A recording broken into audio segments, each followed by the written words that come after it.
Facebook কি বলেছে শুনেন।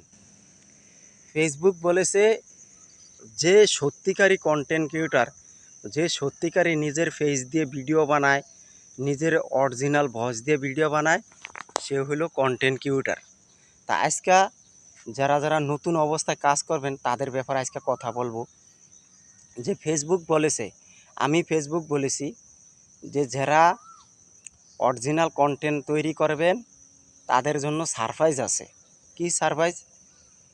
নিজের ভয়েস দিয়ে ভিডিও করবেন, তাইলে একটা আমি সারপ্রাইজ দিব। কেমন? যে ব্যক্তি নিজের ফেস বা নিজের ভয়েস দিয়ে কথা বলে সেই ভিডিও দর্শকের সামনে দ্রুত পৌঁছায়, এবং কি এই ভিডিওটা আপনাকে হাজার হাজার দর্শকের সামনে পৌঁছে দিবে।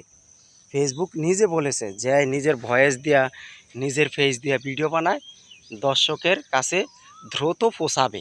এটা আমার মুখের কথা না ভাই, ফেসবুকের কথা।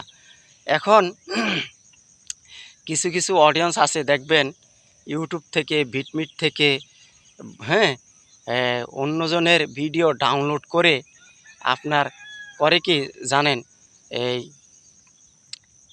অন্যজনের ভয়েস মানে অন্যজনের ভয়েসটা রিমুভ করে নিজের ভয়েস বসিয়ে দেয়, হ্যাঁ, বা সিনারিটা বসিয়ে দেয়।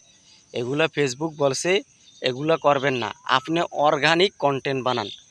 অর্গানিক কন্টেন্ট বানাইলে আপনার ভিডিওটা দর্শকের সামনে পৌঁছিয়ে দিবে এবং ভাইরাল করবে বেশি। এখন আমাদের সমাজে আমাদের কিছু অডিয়েন্স আছে, তারা নিজেরা কষ্ট করতে জানে না, অন্যরা কষ্ট করে ভিডিও বানায়। তারা করে কি, এই ভিডিওগুলো ইউটিউব থেকে বা ফেসবুক থেকে ডাউনলোড করে এরা নিজের পেজের ভিতরে ছাড়ে। তো ভাই, আপনাদের পেজ, আপনাদের আইডি, আপনাদের প্রোফাইল আপনারাই সমস্যার ভিতরে ফালাচ্ছেন। এই জন্য কয়দিন পর পর বলেন যে আমাদের পেজের ভিতরে, আমাদের আইডির ভিতরে ইস্যু দেয় ফেসবুক, ইউটিউব।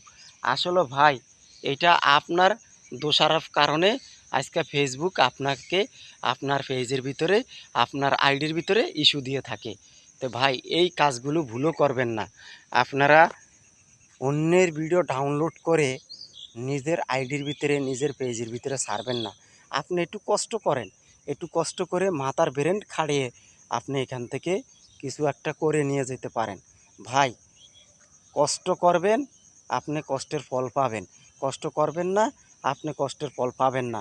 বুঝছেন ভাই? কষ্ট করতে হলে আপনার পরিশ্রম করতে হবে। বুঝছেন ভাই? ফেসবুক বলেছে যে আপনি কষ্ট করবেন, আপনার কষ্টের বিনিময়ে আমি ফল দেব, আমি আপনাকে একটা কিছু করে দিব। এখন ভাই, আমরা যদি কষ্ট না করতে চাই তাইলে আমরা কষ্টের ফলটা পাবো না।